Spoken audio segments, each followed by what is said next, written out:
have your attention, please, and welcome back to the Meet the Artist series. We're very, very happy to have one of the all-time great musicians in jazz. I should say jazz because he's very versatile. He has so many different aspects of his playing that he's done over his life. His career actually started before I was born, which is like 60 years ago.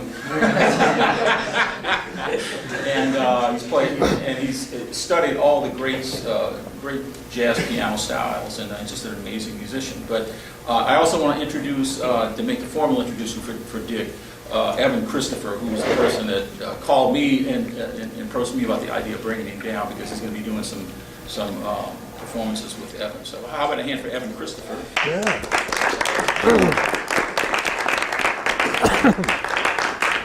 Thanks, Steve. Yes, it was I who harassed Steve and tried to figure out a way to make a residency possible.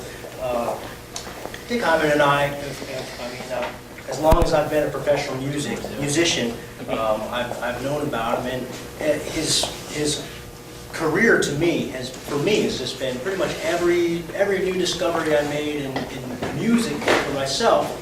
He was there. Didn't matter what style it was, didn't matter what genre it was. I mean, literally from an interest in ragtime and finding out years later that some of the albums I had were done by him under pseudonyms like Knuckles O'Toole, and to radio presentations, the music of James B. Johnson, and his transcriptions of Art Tatum. I remember running across an electronic synthesizer album from 1969, basically introducing the Moog, and it was Dick Hyman.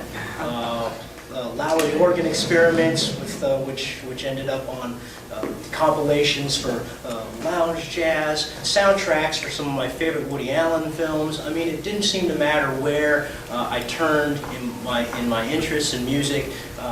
Professor Hyman was always there, and when we met, I was working professionally in San Antonio, Texas. He came in and did some radio shows, and then he was also curating at that time up in New York a series at the 92nd Street Y, the YMHA, and they gave a series of concerts. I got to come up and do some of those, and each time it was just the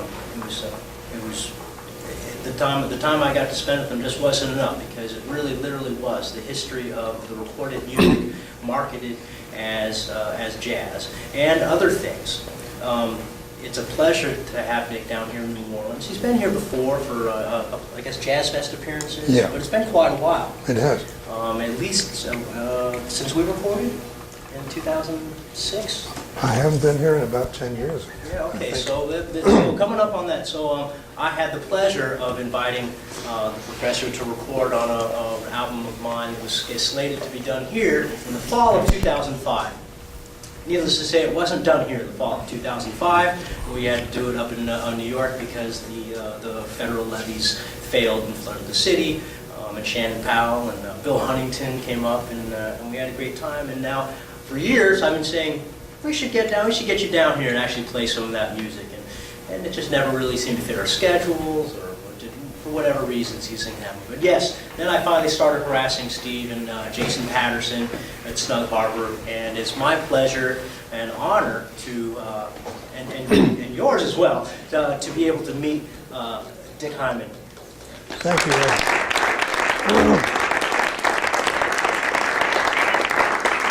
Thank you very much, and thank you, Evan. I'm going to fix this so I don't have to throw my voice quite so.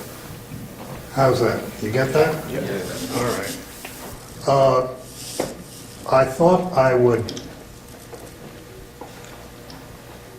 give you a kind of a jazz piano history. This is something like I put on a series of recordings, which is called The Century of Jazz Piano. But I'm going to start in simply by playing. And I'm going to play one of the nicest songs I know, which is All the Things You Are, Jerome Kern.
Thank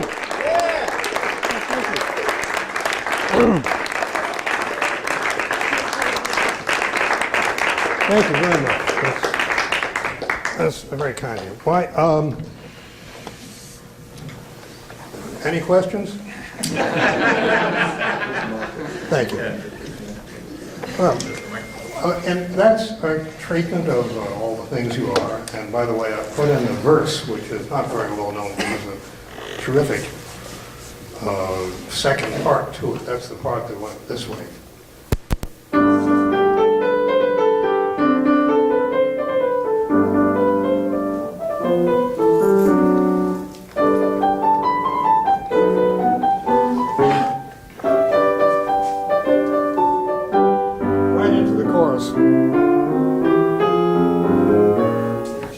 It's very useful and it's very pretty.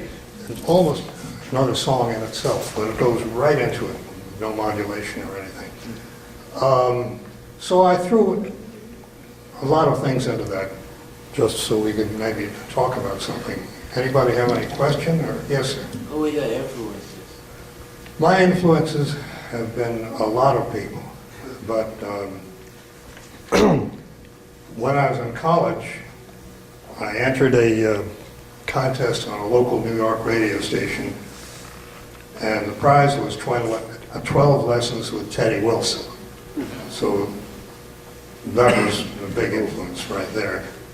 But I've been familiar with his playing before. But What school was it? What school was it? The School of Tennis. Well, the school was Columbia, Columbia College, Columbia University. I started with Teddy for 12 lessons, and I continued on being friends with him for a number of years after that. As you may recall, he passed away about in the 1980s. I also had been lucky enough to have been given a lot of, or allowed to hear a lot of records that my big brother collected of people like Art Tatum, Earl Hines, and pretty soon I began on my own to add to that collection with George Shearing, to some degree Lenny Tristano, although I'm still really developing that, and Johnny Guarneri, and then bebop people like Bud Powell and so forth. Bill Evans, of course. So all of those people have been my influences, but more and more I believe, and I've been trying to put them together again and put them together in my own way, and that's about the way it is, the performance you just heard. Anybody else? Yes, sir? Can you talk about or recall some things with your studies with Teddy Wilson? Yeah, well, Teddy showed me changes I wouldn't have thought of by myself. I could play pretty well, but there are many things I didn't know. And he showed me some changes. He showed me some songs that I hadn't thought about doing. And he showed me the fingerings of his almost patented, but not quite, runs, which are three-fingered.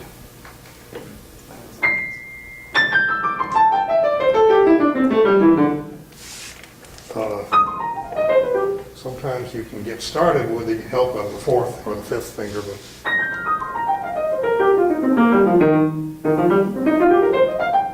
and of course his so Teddy would do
And going into that tune, of course, reminds me that I left out somebody very important, Fats Waller. And more up to more recent, not the recent, more recent time, Errol Garner was a marvelous player, and I tried to learn everything I could from him. So all of those things to answer your first question. Yes, sir. I mean, I love the question about influences, but there's something about your playing that I've always admired, and that's your sense of composition. Schoenberg, talked about improvisation being composition sped up, or maybe it was the other way around, composition being improvisation sped up. Well, if you hang around long enough, which I can say I've done, you begin to think that maybe there's something more than just playing hit choruses, one chorus after another. Maybe there's something you could put together, and sometimes an actual composition comes out of that. And these days I go for that. That's what interests me the most, is making an overall thing and including some contrapuntal stuff as much as I can do, and some impressionist stuff as much as I can do, and all kinds of things. It's a little bit more than just playing choruses. Although there's nothing wrong with that. That's very worthy, but I think there's something else. Yes? It sounds and appears like a lot of your success as a musician has come from really never stopping being a student and learning. How do you continually find and approach new concepts at your stage as a musician? Well, I just do and try to figure out what's going on. But some of them are lifelong processes. I really was not too well grounded in counterpoint, even in college. Of course, in my freshman year, in what was called 16th century polyphony, and I was ignorant enough not to understand that wasn't Bach. It was a century before Bach.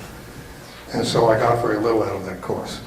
But in recent years, I have been delving into books on counterpoint, and I have gotten a certain facility with some of the elementary points about it. But I have yet to write a satisfactory fugue, which I think is what you are trying to be taught in the first place. But your main question was, how do I keep motivated to learning stuff? That's the most important thing to do. You keep on doing that, and you keep on adding to what you can put together. Yes, sir? You said in your influences, you mentioned that Lenny Tristano, you're still trying to develop that. Why did Lenny you say that? Tristano was a curious thing. He was a lot ahead of his time. And I like to listen to his records again and try to understand them a little bit better. First of all, he was Bachian in some way, which I didn't understand back then. The continuous single lines. He didn't go so far as to make them contrapuntal, but his students did. Warren Marsh and Lee Konitz, when they played together, it was like a Bach two-part invention at times when they hit it right. And Tristano also, he favored, this is an interesting thing, he favored a certain register of the piano.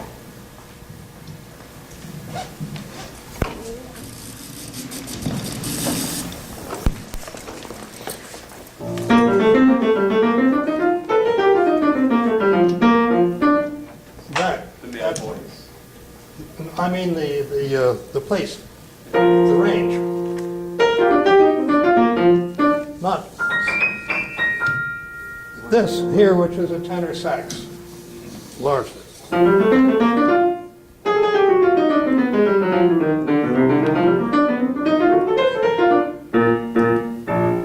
And I began to realize that the certain octaves of the piano would give you an extra approach into styles which you could investigate of the trumpet, of the clarinet, and sometimes of the of this, which is nothing except a pickle, what would Count Basie maybe. But this here is a very useful sound.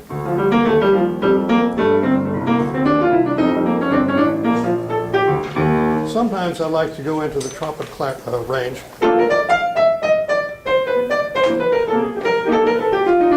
I call it playing the piano, but it's not playing the piano, it's playing the trumpet or the tenor sax or the clarinet, up to about there on the clarinet.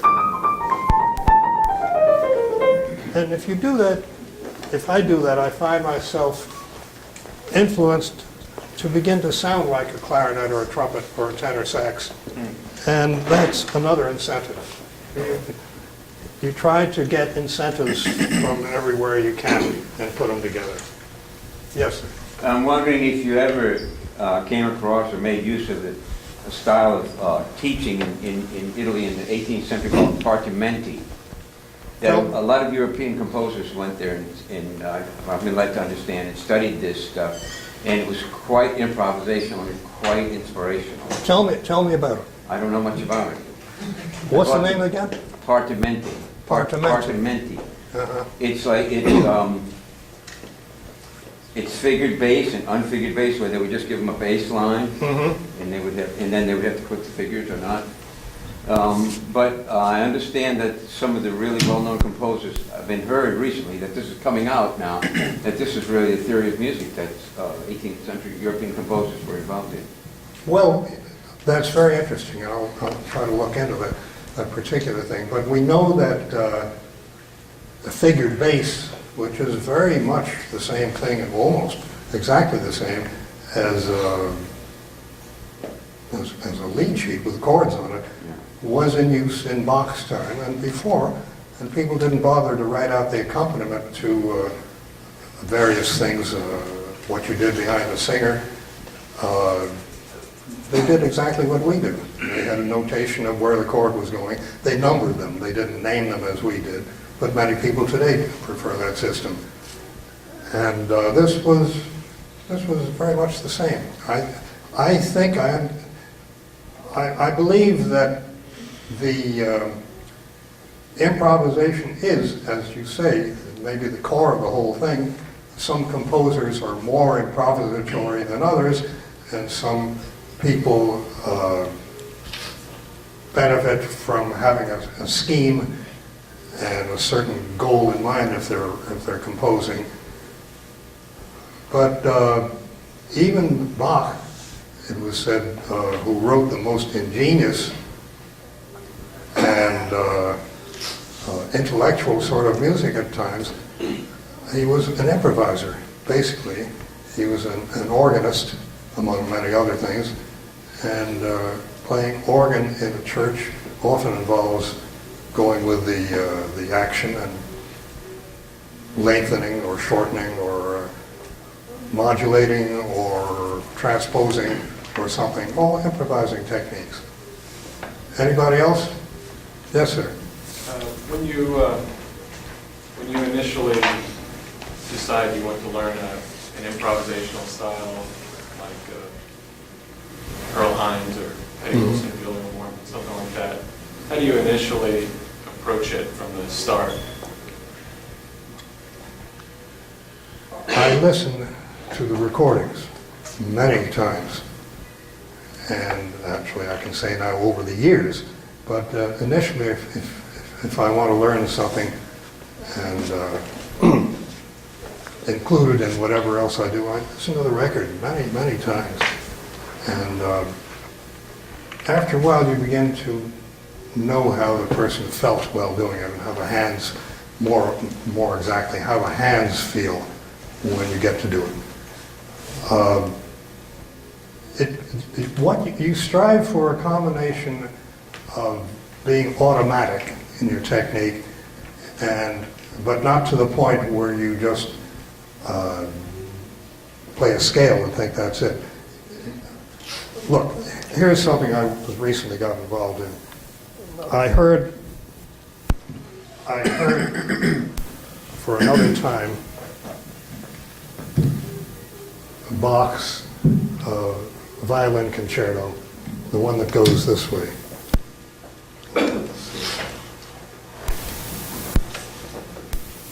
I'm not sure what the key is, but I think.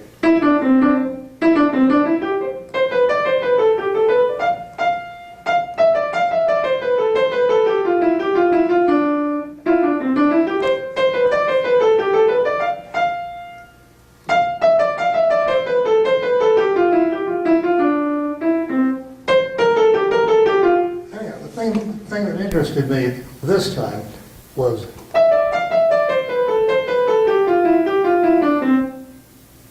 that's a very useful thing which I never quite did. It's easy to go a third up, but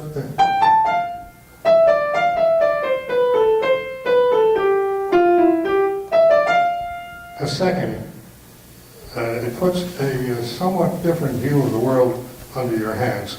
It's not hard, it's no harder than the other way, but it's just a different way of looking at things. So you use your scale technique, and let's do it in B flat.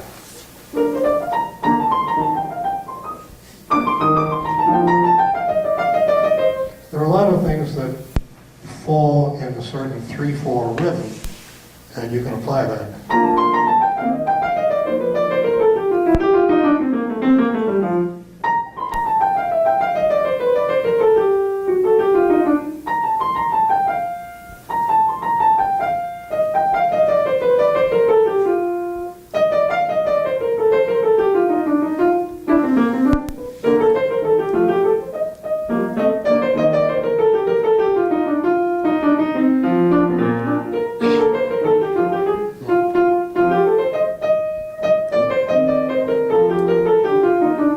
I don't have quite the knowledge, but that's the idea. Sometimes little things like that cue you into a slightly different perspective, and they're all useful.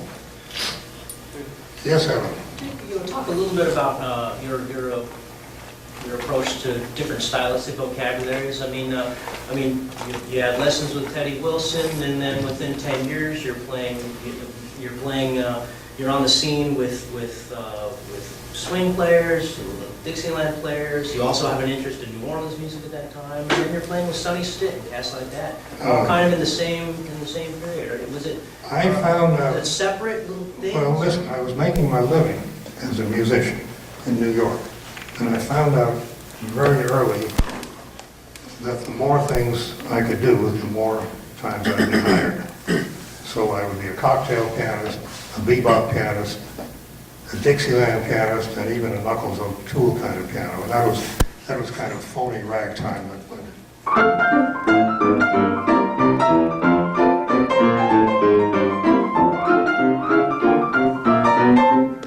How's that Knuckles O'Toole played? People still like those records. Sometimes they try to convince me that they're good. I haven't yet bought them.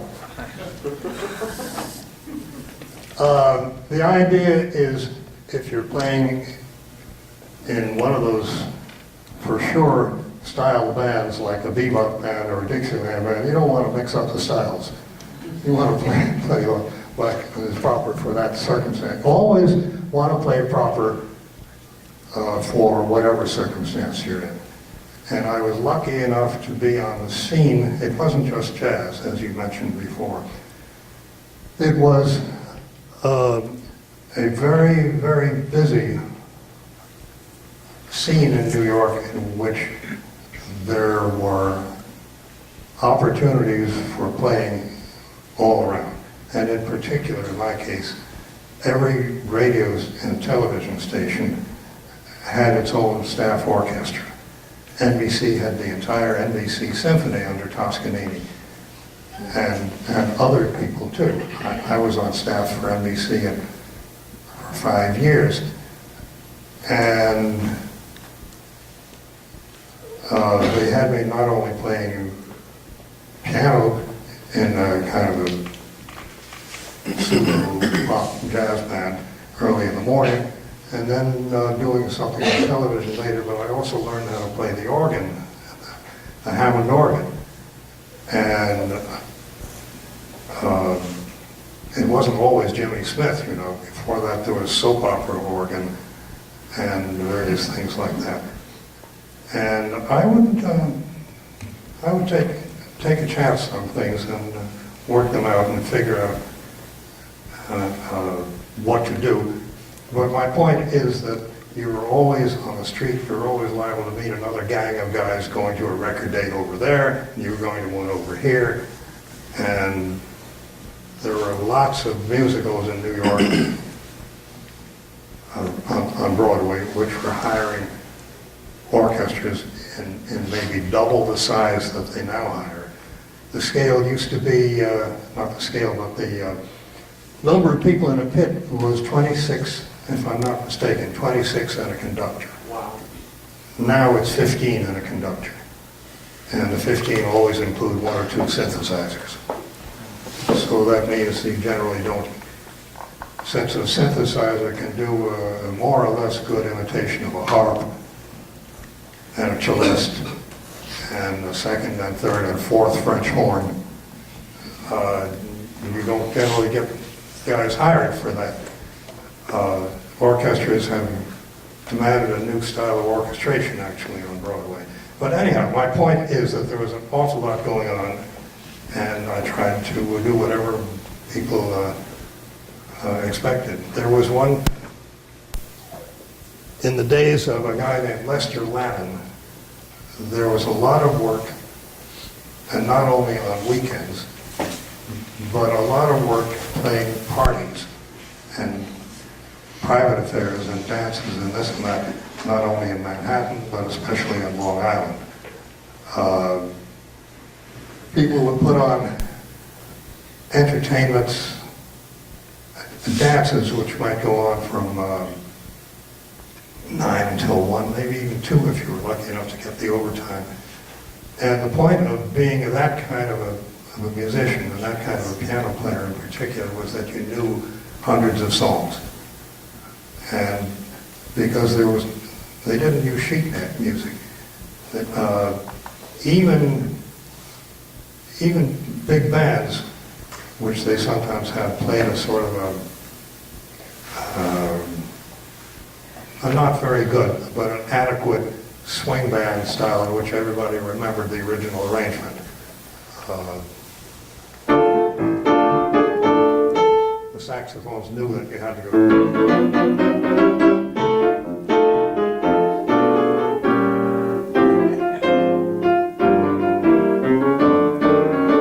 Here's the fill-in here.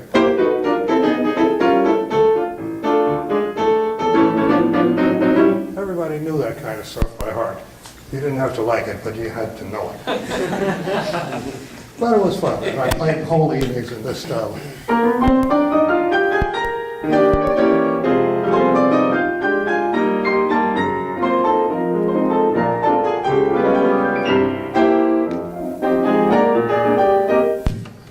But that's the point. You didn't have to like it. But it was fun for a limited time.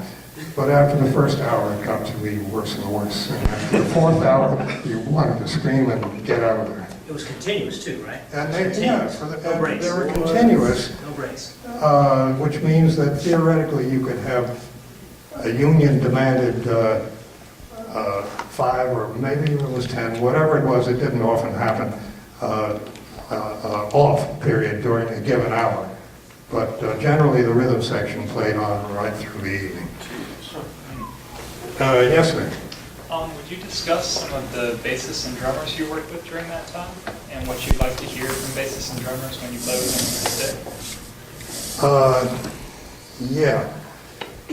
When I first got on staff at NBC, it was primarily to play with a band led by Eddie Safransky.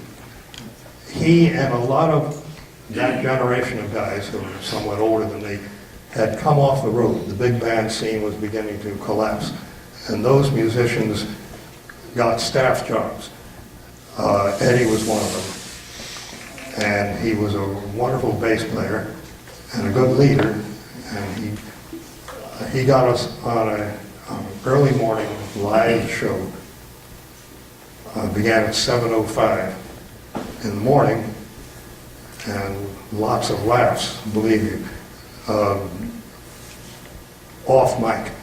And one time we arranged with the engineer to broadcast a recording we had made of the band, and Eddie gave a downbeat, and we all refused to play and got into a strange screaming and bickering argument with him. Eddie turned pale, and he was never the same after that. But the record is going out on the air quite safely. In that band was Don Lamont, and those two guys played on a great many of my recordings in those early years. Later on, Eddie passed on. I became associated with Milt Hinton, and Milt was he was a kind of a partner for quite a few glorious years with Oosie Johnson, the drummer. So you would often find the two of them working as a team. They would almost hire out as a team.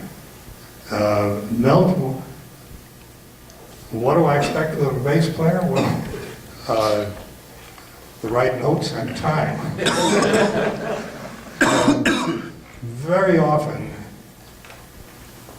the pianist can lay back a little if it's a great bass player and a supporting drummer, and just enjoy the rhythm, and just decorate for a while, like Count Basie.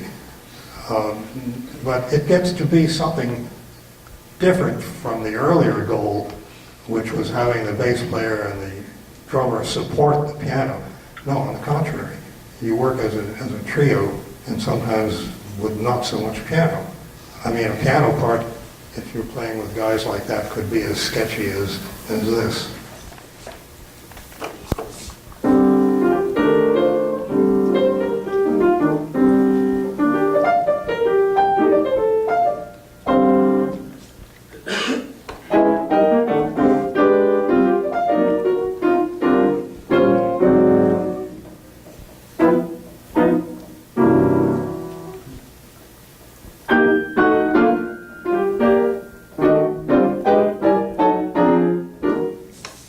You have to be confident that something is going on when you're laying out. That you're doing the right thing going on.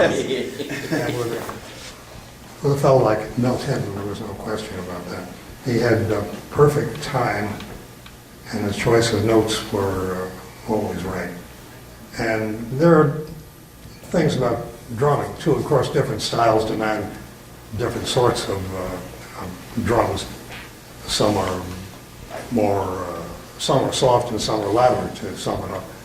And you have to have a lot of taste if you want to be a good drummer and work in many different situations. How did you get to study with Teddy Wilson again? There was a local radio station in New York called WOV, and they had people enlist for a competition. And the competition resulted in the prize, which was 12 lessons with Teddy. It was under the direction of a disc jockey at the time named Fred Robbins. That's how it happened. Yeah, Would you play something else for us? of course. What kind of thing you want? What is this thing called, Love? Yeah. You want one of this thing called or the other one? Pen. Op-ed, yeah. Yeah. Well, we'll do them both. You all know that what this thing called Love was the source, was almost exactly the chordal source, harmonic source of this.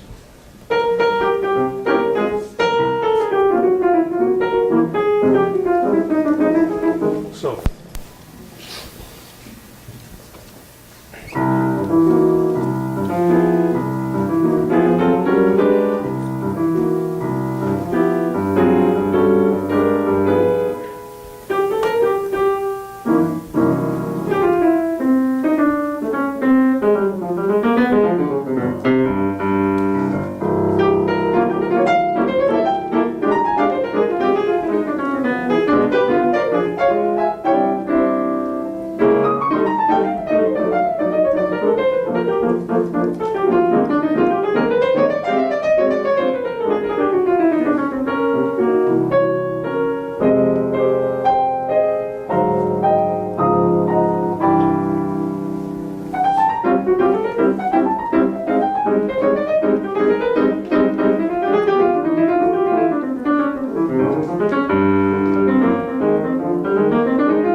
Thank you very much.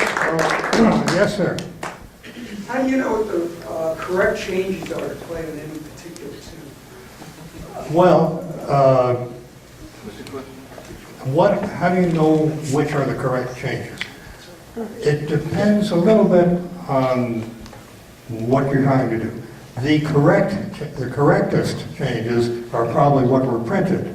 However, some of them are awful now. And some of them at the time weren't too well done. But the Gershwin ones were beautifully done. They're a little of their period, of course, but they're beautifully worked out. Others were done by kind of guys who perhaps found a formula, an easy formula, and they're not very interesting. The Gershwin ones are interesting. Every single one of his songs is done as he would play it, and that's why they're interesting. But in time, certain changes became established along with the original changes. And this has happened in several ways since the 1920s, when many of those songs were written. You want to know what era you're playing in, really. You want to know whether you should do, say, this.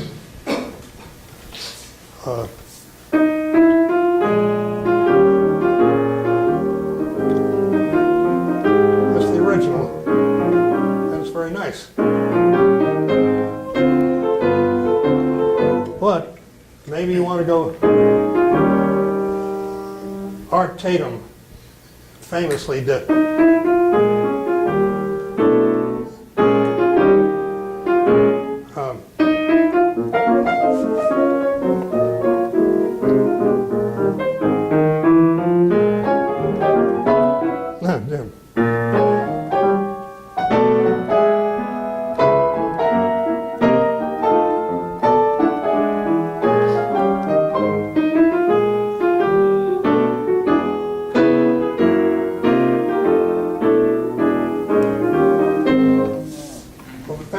That's one of the most astonishing things to try to learn after, and it's still very useful. But you have to make sure that the bass player knows what you're doing. You can't just do it unless it's a solo gig. That's something else. But if you're working with a bass player and a guitarist, you have to check in and make sure you all know the right changes. But many others, like there's one, Indiana. There's a nice old tune from 1919, if I remember right. But people get mixed up as to which way to go at a certain point. Watch.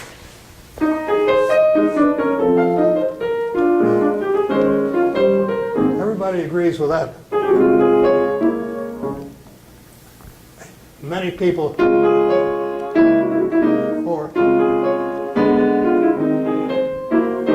and here,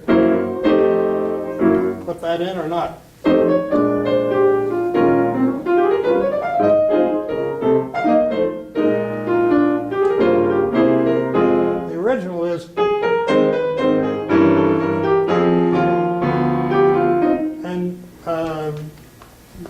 More or less so, Dixieland people would, whereas Dizzy and Bird, when they rewrote the song,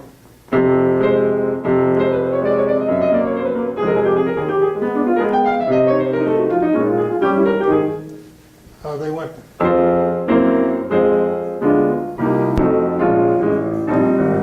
well, it depends on who you're playing for, really.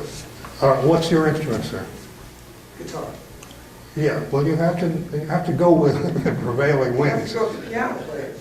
The piano players and the guitarists have to know what kind of players the other people are and whether they know it. And it's worthwhile a little get-together, sometimes called a rehearsal. And what are we exactly playing here?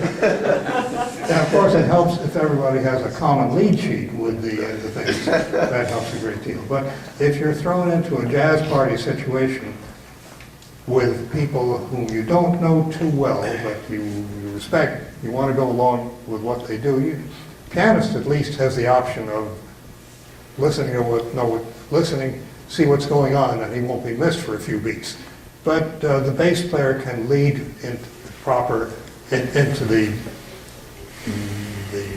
passage in question, and you listen to the bass player. On the other hand, the bass player is probably listening to you. And by the way, I forgot to mention one of my favorite bass players of the old days, who was George Duvivier, a man with a wonderful ear and a concept, and would absolutely listen to which way you were going. And sometimes, as a piano player, you can direct things with your head. Are we going up? Are we going down? If you know the other guy pretty well, he knows what the problem is. Not everybody knows there's a problem. If there's a problem, you can kind of get together, even non-verbally. Yeah, Evan? I feel like I recall a forehand set you did at one of those jazz parties. One of your colleagues, an esteemed British fellow, we were talking about what the composer changes were, and he said something to you about the composer. Changes aren't decided by the composer, they're decided by consensus. That's right. That's a bit what I've been trying to say, but you put it there. And the British fellow I think we're talking about was Derek Smith. Yeah, that's what I mentioned name. You want to talk about your love for New Orleans music and when you discovered Jelly Roll Morton and how that world opened up for you? Oh, well, Jelly Roll's records were very influential on me. The ones with the so-called Red Hot Peppers.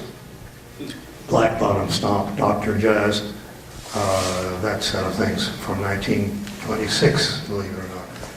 And thereafter, and I got to know them, and I still listen to them, I still hear them. The clarinet part, Omer Simeon, is wonderful. I'm sure you know that. George Mitchell was the trumpeter, Theodore was the trombonist, and so forth. Later on, with the rise of Bunk Johnson, we began to hear earlier, more traditional New Orleans kind of things, and there was a guy I loved hearing was George Lewis, and you hear a lot of that still in clarinetists these days who want to play in that manner. So I learned, as usual, more from recordings than anything else. Except that later on I began to play with the real people. But I could never play with Bunk Johnson and George Lewis, and that's entirely from records. For New Orleans music, there's a lot of stuff on recordings now. You can certainly hear it. But I have to say that I don't know all the rules for some of the New Orleans routines. If we were to play Milneberg Joys, I don't even know how to pronounce it right. I'd have to make sure I knew it the way you know it. I hope we will play it, maybe Saturday night. There are a lot of things that are almost local, and one of them is that there's a certain tradition that I've become aware of New Orleans music, and I don't know it as well as other people might who are into it. So, I think we're getting close to an ending here. Anybody else have some? Yeah. Well, I had a couple questions. Yeah. One was, how did you get into film scoring? And the other was, how did you come about being a pioneer of the Moog synthesizer? And I was curious, I don't know if we have time for this, but just your thoughts on how technology has developed and how that affects music in your opinion. What was the first question again? Film scoring. Regarding film scoring. So Film scoring came because I was in the middle of things as a pianist and occasionally as an organist and playing for everybody else. And the producers kept seeing me on the bass, and they figured that maybe I should know about it as well as anybody else. So I got calls to provide bits of music for this and that, and that's how the association with Woody Allen started, to do a number or a scene or something like that. And that's generally how it happened. It happened because, as I said before, there was a very active scene, and I was in the middle of it as a piano player, and that led to learning something about film scoring. And after a while, I learned enough so that I really felt I could do it. And the orchestration that goes with that. So that all built up from having been there. I knew about orchestration from having taken a course in it at one time, but more, much more, from just having played in bands, in orchestras, in big orchestras, and on many film dates in which I was a sideman. I began to understand what was possible in that. What was the third question?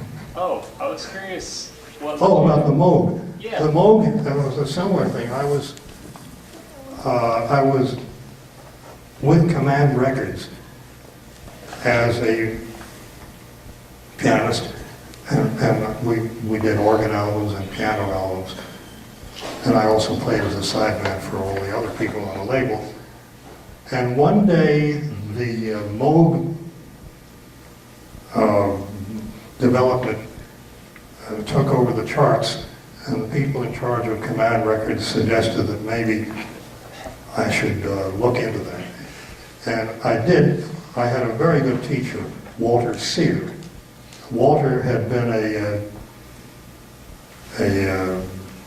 not disciple, but a co-worker with Robert Moog. And we worked together. I didn't know a thing about it. The original Moog synthesizer looked like an old-time telephone switchboard like that, with many plugs, and we attached a pedal to it to get some sustaining. And Walter, at the beginning, would suggest combinations. He says, here's something, see what you can do with this. And that's how some of those improvisations worked. Later on, I began to understand what it could do and how it related in particular to my knowledge of organ, electric organ, Hammond organ, and then later on Lowry organ and Baldwin organ. But that also happened because there was a need for it, and I was willing to take on different things. But I can't stress how much that would have been Walter Sear's help and guidance and that kind of thing. Yeah? Can you share an anecdote with Bert? What sort of anecdote? Just a story. Something from your experience with him. The weirdest thing? Yeah.